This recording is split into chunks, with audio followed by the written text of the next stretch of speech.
impossible n'est pas camerounais. Franchement, nous l'avons constaté. Le Cameroun bat le Brésil et de quelle manière, de quelle manière. Franchement, je pense que les Camerounais sont des vrais lions. Et comme on le dit, le continent camerounais a montré que, franchement, ils sont plus qu'un peuple. Ils ont de l'abnégation, du courage, de la force, de l'envie. Franchement, M. Vincent Bouaka qui représente parfaitement ce Cameroun-là, qui est un pays de combattants, de vrais guerriers, à l'image de Francine Ngannou qui est le maître incontesté, quasiment le combattant le plus puissant du monde à l'heure actuelle. Franchement, le Camerounais, il n'est pas de plus en plus. Et je suis vraiment fier de faire partie de l'Afrique, de voir que les Africains vraiment ont ce déclic mental-là de pouvoir croire que tout est possible dans le football, qu'on se donne les chances. Beaucoup diront que parce que le Brésil était déjà qualifié, ceci, cela, mais franchement, c'est un match de Coupe du Monde. Tous les matchs de Coupe du Monde sont décisifs. Le Cameroun aurait pu se qualifier là, en fonction de certaines circonstances, et ils ont fait le job. Voilà, donc, et même si je pense que le fait que le Cameroun ne se qualifie pas, je pense que c'est dû au second match où il était vraiment important. Voilà, qu'on en a joué parce que les 3 buts vraiment encaissés, je pense qu'on en aurait pu faire quelque chose de vraiment bien. Le premier match, c'était une surprise, il y avait de l'appréhension, il y avait plein de choses. Et franchement, les Camerounais n'ont pas réagi. Et je n'ai pas compris la gestion de Vincent Bouaka qui, lorsque le voit est tellement puissant, tellement a de l'impact, a de l'envie. Et franchement, ne pas le voir titulaire, peut-être qu'il n'a pas de l'endurance, donc on le gère comme ça. Parce que chaque fois qu'il est rentré, il a vraiment apporté quelque chose. Et j'ai pas compris. Le premier match, je crois qu'il n'a pas du tout joué.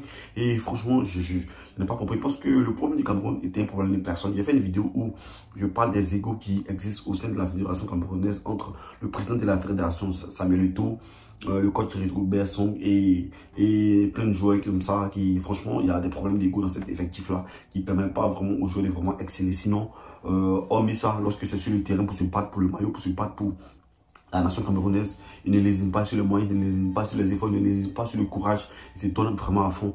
Et le premier but qui a été marqué par Mbolo, franchement, c'est un pur but camerounais parce que là, il était placé au bon moment avec cette rage, avec cette envie. Je pense que, voilà, donc, il n'y a qu'un Camerounais pour battre un Camerounais. Voilà. Et franchement, je suis vraiment fier des Camerounais. Vous avez fait une Coupe du Monde superbe. Je pense que Samuel Eto'o doit continuer. Je pense qu'on ne doit pas rester dans les critiques, on doit prendre ce qui est bon. Et aussi, vu qu'il y a un autre gros lion qui est, cette fois-ci, le lion de la Teranga qui est encore en compétition, on va essayer de le soutenir et soutenir, je crois, les Marocains. Voilà, donc on va essayer de les soutenir, les pousser afin qu'ils puissent aller le plus loin possible. Donc ce sont les 2 nations africaines qui restent dans cette compétition. On doit tous se mettre, on doit tous s'unir derrière les nations africaines. Et troisièmement, notre nation partenaire qui est la France, voilà, avec plein de négros qu'on aime beaucoup. Voilà, donc on va soutenir ces 3 nations-là.